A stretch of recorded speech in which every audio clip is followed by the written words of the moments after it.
Yo,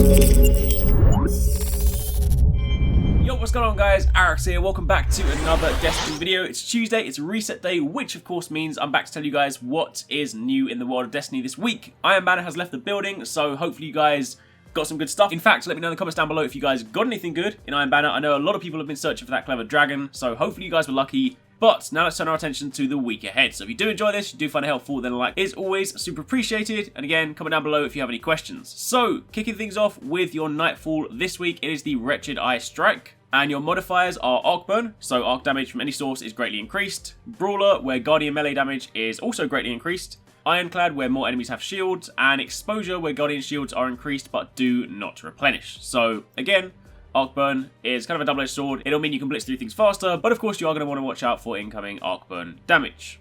Then on top of that, don't forget to do your 3 weekly Siva Crisis Heroic Strikes. The first one will of course give you a Radiant Treasure, which does now include the Bad Juju Ornaments. And of course 2 more will give you a total of 30 Legendary Marks. Always useful, especially if you guys have been buying things around Iron Banner.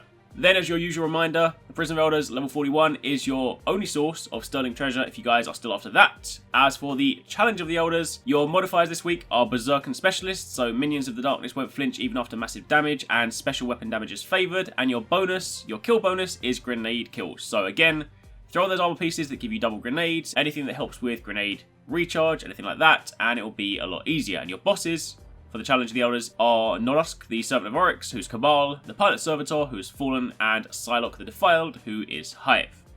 Also, new additions this week, now that we actually have them in rotation, your raid challenge this week is Volsic. Of course, there's only 2 of these, so it's literally going to swap on a weekly basis. So last week was Axis, this week is Volsic. If you guys have not done it yet and you need help, you can find a guide to the Volsic challenge mode over on the channel. But make sure you do it because it's a great source of 400 loot. You get some guaranteed 400 drops if you do it on hard mode, so it's definitely worth your time and it's not too bad. It takes a little bit of getting used to, but once you get it down, it is a very good source of loot. Then turning our attention to the social spaces. So stopping in Felwinter Peak first, speaking to Tira Khan. She of course has 3 artifacts on sale this week. This time round she has Memory of Timur, which is the one where you can melee minor minions of the darkness for a chance to turn them on your side. You then have Memory of Radagast, which gives you the ability to reflect energy-based projectiles when guarding with a sword, and also gives you increased sword ammo capacity. And you have Memory of Gelion, which grants a detailed radar, and it persists even when sighting with primary weapons. So, those are your 3 this week. If you haven't got one of those, grab it for your book completion. But then moving over to Shiro, these are of course his weekly bounties. Once again, the saga continues. I don't have Thorn yet. I haven't completed my ones from last week. I am still sitting on them, so that may well be the case, but the saga does continue.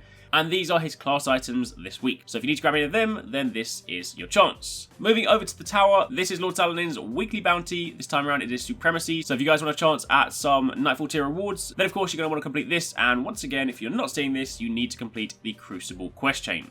Moving over to the Reef, stopping and speaking to Petrovenge. These are your weekly taken wanted bounties. Completing these will give you reputation. And of course, ticking over that rank and getting a package is also a means for light relevant gear. And finally, if you're going to be going into the Prison of Elders in any capacity, then HyperX has some bounties for you. And that is it. It is a pretty basic week this week, unless some kind of mystery quest comes up. Maybe there'll be some sort of, daily mission event at some point now that we've kind of cleared Iron Banner, cleared like challenge mode and things like that. But of course, the next thing on the horizon, the major thing, is of course Sparrow Racing League. I expect that to be in December time, so a few weeks for that. So for the time being, regular week. Anyway, thanks for watching. Take it easy. Catch you next time. Peace out.